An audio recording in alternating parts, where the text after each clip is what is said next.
I suppose the only appropriate thing to do to wrap this show today is to tie it up in a neat bow with a closing commentary. Here's the problem. Just exactly what is appropriate and what more can possibly be said? More than 3,000 children lost parents that day. More than 1,700 families never received any remains of their loved one that they could bury.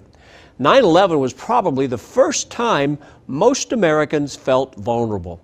To some extent, we all felt choked by a fear that was thicker than the dust that covered most of lower Manhattan when those towers fell. We now know more about IEDs and RPGs than we want to admit, and I think it's a bit uncomfortable knowing that we look at each other differently than we once did. What strikes me more than any other image of that day, though, is not what some cowards did in the sky, but what some New York firemen did on the ground. The image of them rushing up those stairwells as others rushed by in the opposite direction.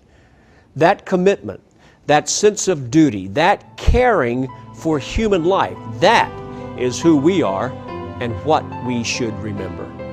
That'll do it for another edition of In the News with the Post and Courier. Thanks for being with us. I'm Warren Peper.